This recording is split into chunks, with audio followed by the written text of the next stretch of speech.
আসসালামু আলাইকুম ওয়া রাহমাতুল্লাহি ওয়া বারাকাতুহু। সম্মানিত আমার ছোট্ট বন্ধুরা, আমি আজকে তোমাদের গ্রামারের দ্বিতীয় নম্বর ক্লাস টেনে হাজির হয়ে আছি।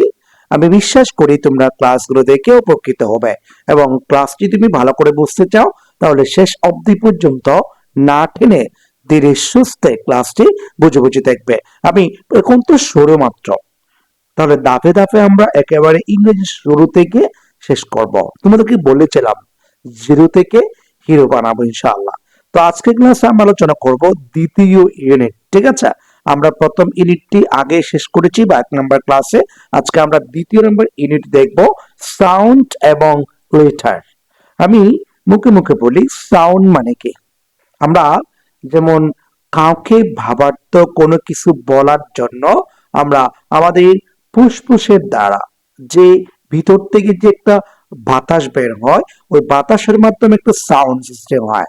ওই সাউন্ড হচ্ছে আমাদের শব্দ বা ধ্বনি, আমরা যেটা বলে থাকি। আচ্ছা, তো এখানে প্রথমে দেখতে পাচ্ছি এখানে সাউন্ড কাকে বলে, উদাহরণ দাও।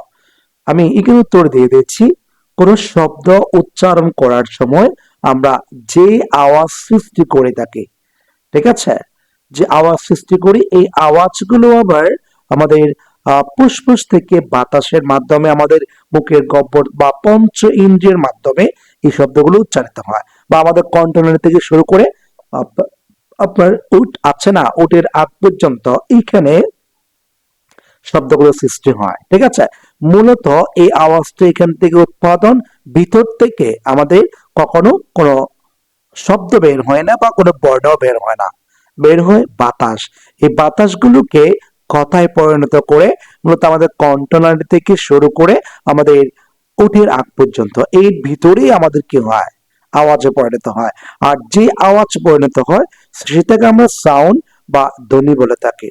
যেমন আমরা এখানে বলছি ভয়, ঠিক আছে, ক্যাট, গার্ল। ভয় বলতে গেলে আমাদের একটু হাত দিয়ে যদি দেখেন মুখের সামনে, ভয়, আপনার ভিতর থেকে কতগুলো বাতাস আসতেছে।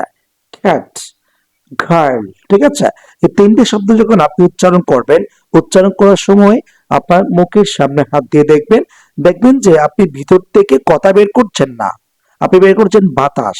এই বাতাস দিয়ে তো মূলত আমাদের সাউন্ড বা শব্দগুলো সৃষ্টি হয়ে থাকে।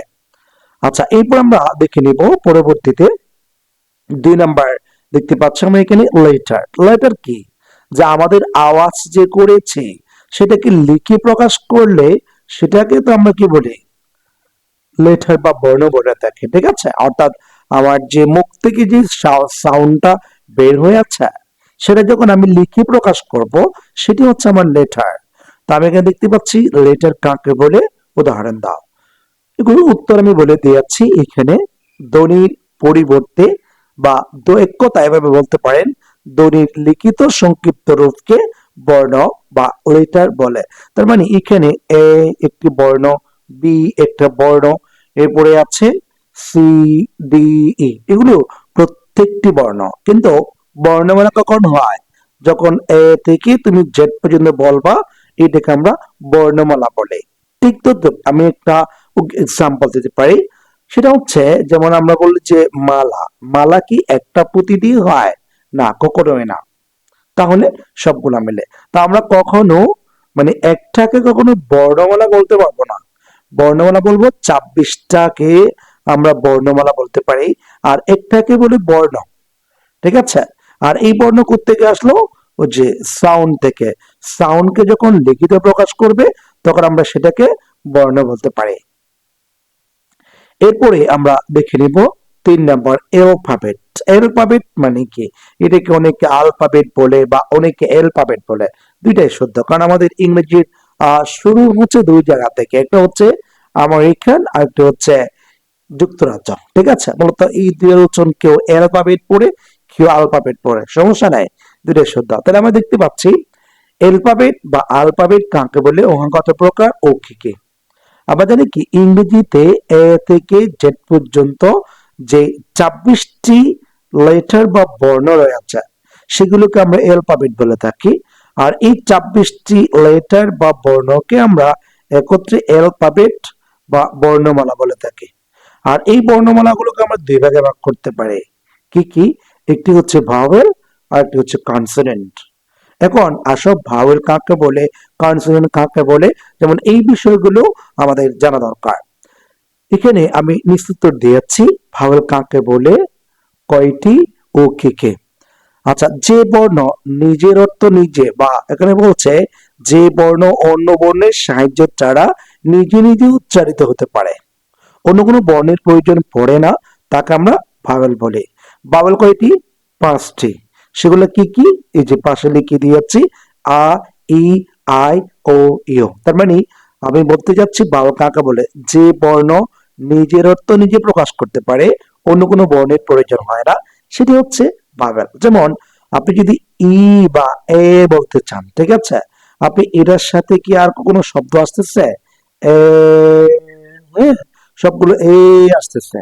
কিন্তু আপনি যদি বলতে চান যে বি, কিন্তু এ বি এর সাথে একটি ই আসতেছে, ঠিক আছে। এই যে দেখুন, এখানে এ যখন আমরা উচ্চারণ করলাম, তখন এই বর্ণটা নিজের তো নিজে উচ্চারণ করছে, অন্য কোনো বর্ণ আসতেছে না। আপনি প্রত্যেকটি দেখতে পারেন, যেমন এ, ই, আই, ও, ইউ, প্রত্যেকটি বর্ণ উচ্চারণ করার সময় অন্য কোনো বর্ণের প্রয়োজন পড়ছে না। তাহলে এই বর্ণগুলো হচ্ছে ভাওয়েল। এরপর আছে কনসোনেন্ট। কনসোনেন্ট কাকে বলে? যে বর্ণ নিজের অর্থ নিজে প্রকাশ করতে পারে না, অন্য কোনো বর্ণের প্রয়োজন হয়, ঠিক আছে। এই যে আমি উপরে আপনাদেরকে উপরেই বলে দিয়েছিলাম কনসোনেন্ট কাকে বলে, কত প্রকার, ওকে কে। আমি এখানে বলে দিয়েছি উত্তর, যে যেসব লেটার ভাওয়েলের সাহায্য ছাড়া উচ্চারিত হতে পারে না, ঠিক আছে, নিজে নিজে উচ্চারিত হতে পারে না, তাকে কনসোনেন্ট বা ব্যঞ্জন বর্ণ বলা। যেমন আমরা ইংরেজিতে যেমন আমরা ভাওয়েল বলেছি 5টি, বাংলাদেশ স্বরবর্ণ কয়টি? 11টি, ঠিক আছে, 11টি। আমরা ইংরেজিতে মোট বর্ণ হচ্ছে 26টি, কিন্তু বাংলাতে আছে 50টি, আরবিতে আছে 29টি, ঠিক আছে। তো আমরা দেখতে পাচ্ছি তাহলে স্বরবর্ণ যদি 11টি হয়, তাহলে ব্যঞ্জন বর্ণ কয়টি? 39টি। এই 39টি বর্ণকে আমরা বাংলাতে বলি ব্যঞ্জন বর্ণ, আর ইংরেজিতে বলি কনসোনেন্ট, ঠিক আছে। এই কনসোনেন্ট গুলো কখনো নিজের অর্থ নিজে নিজে উচ্চারণ করতে পারে না, অন্য কোনো বর্ণের সাহায্য ছাড়া। সুতরাং এই বর্ণকে আমরা বলি কনসোনেন্ট। যেমন আমরা এখানে প্রত্যেকটি উচ্চারণ করার সময় আমরা যদি বি বলি, ঠিক আছে, এই বিটি উচ্চারণ করেন, তাহলে কি আসছে? B plus E. আপনি সি উচ্চারণ করেন, সি প্লাস ই। আপনি ডি উচ্চারণ করেন, ডি প্লাস ই। আপনি এফ উচ্চারণ করেন, এ এফ। আপনি এখানে জি উচ্চারণ করেন, জি ই, ঠিক আছে। এইচ, এইচ হচ্ছে কিভাবে? এ আই বা এ এইচ, ঠিক আছে, আগে এইচ আসছে। আপনি যদি এল দেন, এ এল, ঠিক আছে, তারপরে কে, কে এ, তারপরে আছে আপনার এম, তাহলে এম, ঠিক আছে, এম এন। প্রত্যেকটি বর্ণ আমরা যখন উচ্চারণ করতে যাই, হয়তো শুরুতে বা প্রথমে, না শেষে, আপনার ভাওয়েল আসবেই আসবে। আর ওইটাই হচ্ছে কনসোনেন্ট, অর্থাৎ যে বর্ণ নিজে নিজে উচ্চারণ করতে পারে না, সেটিকে আমরা কি বলি? কনসোনেন্ট বলে। কনসোনেন্ট কয়টি? 21টি। যেমন বি থেকে জেড পর্যন্ত। তবে এখানে দুটি বর্ণ ভিন্ন, একটা হচ্ছে ওয়াই আর একটা হচ্ছে ডব্লিউ। এগুলোকে কি বলে? সেমি ভাওয়েল বলে, ঠিক আছে, সেমি ভাওয়েল, ওগুলোকে সেমি ভাওয়েল বলে। এই দুইটা বর্ণকে সচরাচর কিন্তু মডার্ন ইংলিশ গ্রামারে কিন্তু এগুলাকে কখনো পার্থক্য করেনি, সবগুলাকে কনসোনেন্ট হিসেবে অন্তর্ভুক্ত করেছেন। আশা করি আমরা বুঝতে পেরেছি। আজকের ক্লাসে আমরা কি কি আলোচনা করলাম?